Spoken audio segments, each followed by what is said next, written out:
The Lord be with you. And with your spirit. A reading from the Holy Gospel according to John.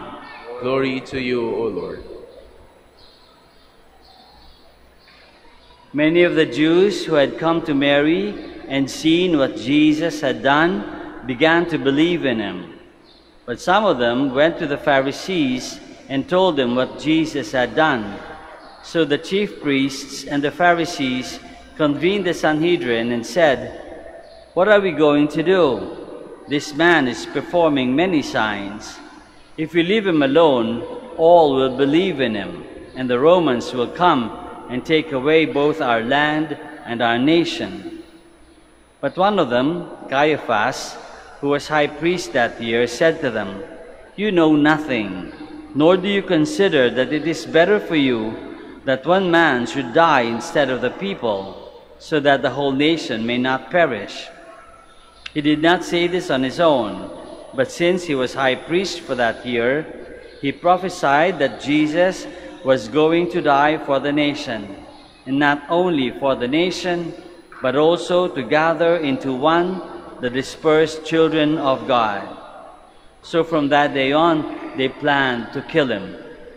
So Jesus no longer walked about in public among the Jews, but he left for the region near the desert, to a town called Ephraim, and there he remained with his disciples. Now the Passover of the Jews was near, and many went up from the country to Jerusalem before Passover to purify themselves. They looked for Jesus and said to one another, as they were in the temple area, "What do you think, that he will not come to the feast?" The Gospel of the Lord.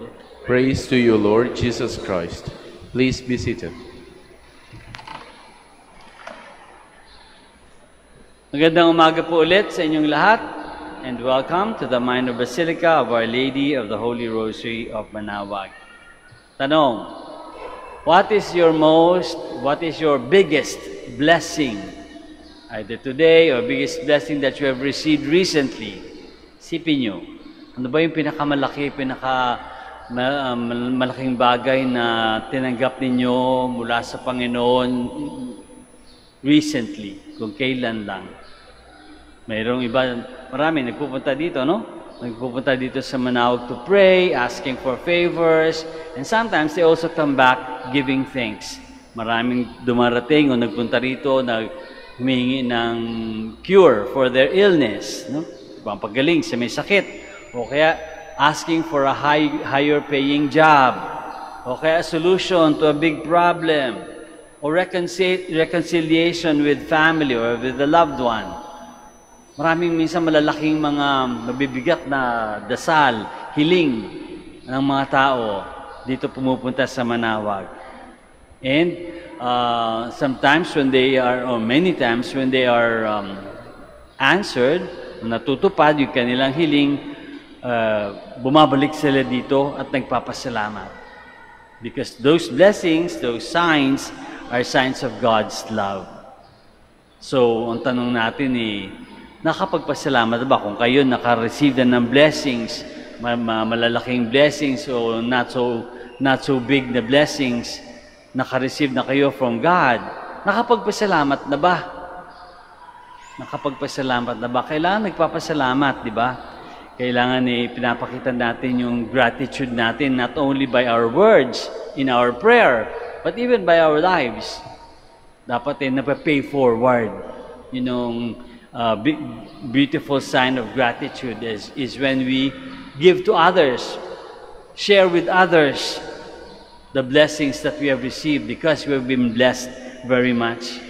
Dito sa Gospel na binasa natin, nakita ng mga tao, including the chief priests and the Pharisees, nakita na si Jesus maraming ginagawang mga kamanghamanghang bagay. Jesus was performing many big things, many big signs, big wonders. Yung mga ibang mga tao naniwala, ang reaction nila dun sa big deeds ni Jesus ay naniwala sila. They grew in their faith.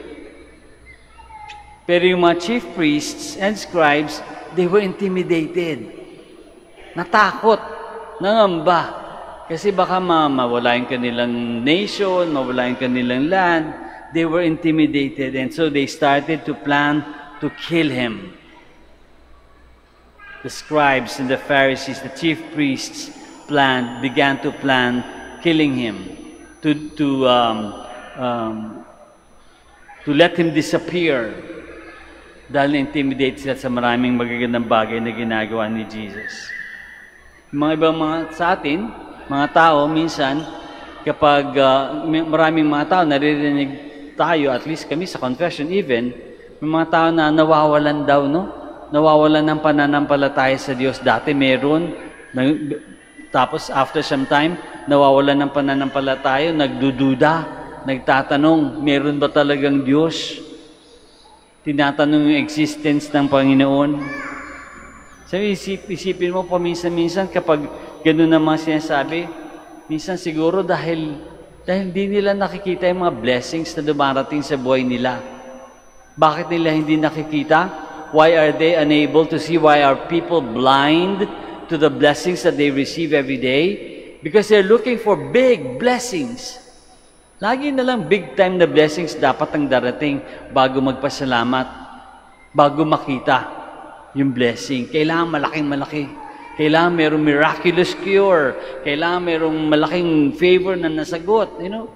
Kailangan pumasa sa exam, nag-top sa licensure exam. Kailangan laging malaki. But couldn't we give thanks to God? And maybe this is what the gospel is trying to tell us. Give thanks to God for the ordinary daily blessings that come to our lives. The fact that we're still alive. Gumising pa tayo ngayong umaga. Nakakahinga pa tayo ng maayos. Pag-uwi, may pagkain pa sa lamesa.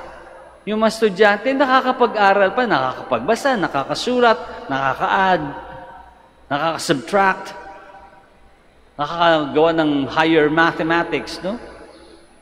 Nakakapag-isip, tumatawa, umiiyak.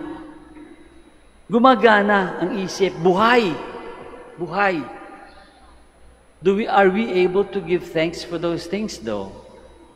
O kailangan laging mayroong malaking bagay na nangyari sa buhay natin bago tayo makapasalamat. At minsan kaya nawawala ng pananampalataya, the reason why we lose faith or our faith dwindles is because we're unable to give thanks. And we're unable to give thanks because we're unable to see the blessings that come to our lives. A grateful person, sabi ko palagi, a grateful person is always a happy person. Kasi meron siyang laging nakikitang pasasalamatan. At kapag habang nagpapasalamat, while a person gives thanks and shows gratitude, the faith increases. Because you thank God for those blessings that come to your life. So what the gospel, I guess, invites us to do today is to open our eyes. We ask God. We ask the Blessed Mother, Holy Week na, we ask the Blessed Mother to help us see the blessings in our lives. At yung blessings na yun can be painful blessings too. Yung mga sakit, minsan, we try to push them away, Sometimes they are blessings too because they lead us to holiness. They lead us to prayer.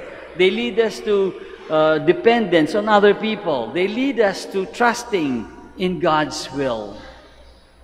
Even the difficult times, difficult moments can be blessings if we look at them in the proper way, if we look at them with the eyes of faith. So we ask God to help us to clear our eyes and our hearts and our minds so that we can see the blessings that come and give thanks and increase and grow in our faith so that we too can inspire others, so that we too can probably be blessings to others, be a sign of God's love for others. We too can be God's blessings.